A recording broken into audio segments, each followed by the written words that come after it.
Hello प्यारे दर्शकों, आज हम G20 के बारे में विस्तार से जानकारी लेने वाले हैं। भारत के लिए G20 का आयोजन करना इतना महत्वपूर्ण क्यों है और भारत सरकार क्यों इसकी तैयारी में कोई कसर नहीं छोड़ना चाहती है। G20 को हम ग्रुप ऑफ 20 की तरह भी देख सकते हैं। इस ग्रुप में 19 देश और यूरोपीय संघ शामिल हैं, जिनमें Canada, United States of America, Mexico, Brazil, Argentina, UK, Germany, France, तुर्की का ही नया नाम है, इटली, सऊदी अरब, South Africa, Bharat, Russia, China, South Korea, Australia, Indonesia, Japan और यूरोपीय संघ शामिल हैं। स्पेन को एक स्थायी गैर सदस्य के रूप में आमंत्रित किया जाता है, जो प्रत्येक वर्ष G20 सम्मेलन में भाग लेता है। लेकिन इस बार स्पेन के राष्ट्रपति कोरोना टेस्ट में पॉजिटिव पाए गए हैं, जिससे उनके सम्मेलन में भाग लेने पर आशंकाएं बनी हुई हैं। ये सदस्य देश विश्व की कुल GDP का 85%, वैश्विक व्यापार के 75% से अधिक और दुनिया की कुल आबादी के लगभग 2/3 का प्रतिनिधित्व करते हैं। वर्ष 1999 में एशिया में वित्तीय संकट के बाद विश्व के प्रमुख राष्ट्रों के वित्त मंत्रियों और केंद्रीय बैंक के गवर्नरों के लिए वैश्विक आर्थिक और वित्तीय मुद्दों पर चर्चा करने के लिए एक मंच के रूप में G20 की स्थापना की गई थी। भारत के केंद्रीय बैंक को भारतीय रिजर्व बैंक के नाम से जाना जाता है। G20 का कोई मुख्यालय नहीं होता है। G20 का अध्यक्ष अन्य सदस्यों के साथ परामर्श करके G20 एजेंडा को लागू करता है, जिसे ये देश साल भर फॉलो करते हैं, लेकिन यह बाध्यकारी नहीं है।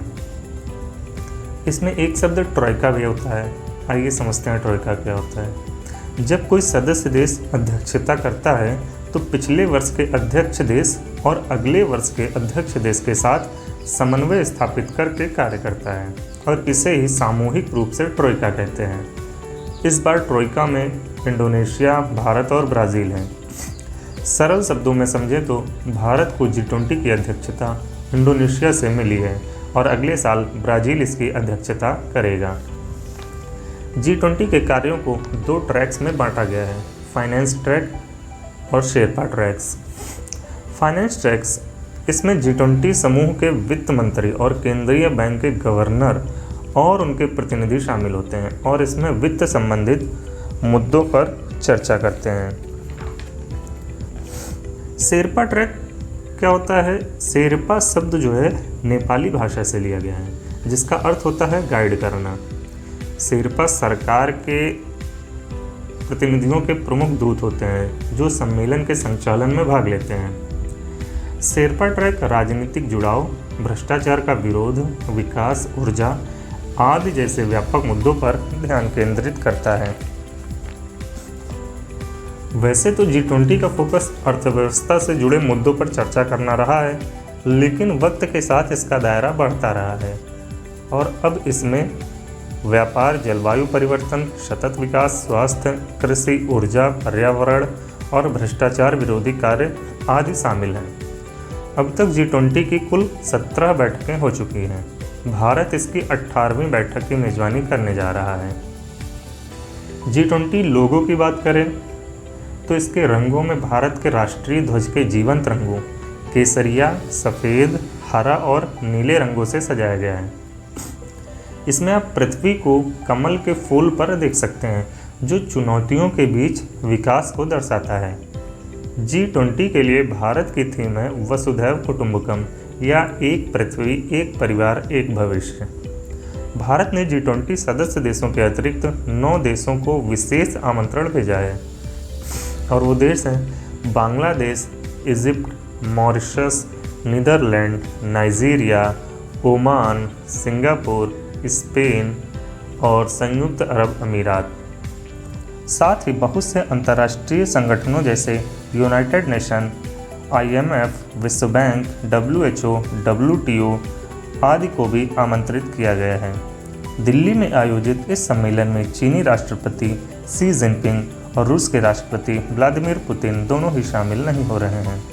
बीते दिनों भारत और चीन के बीच तनाव देखने को मिला है।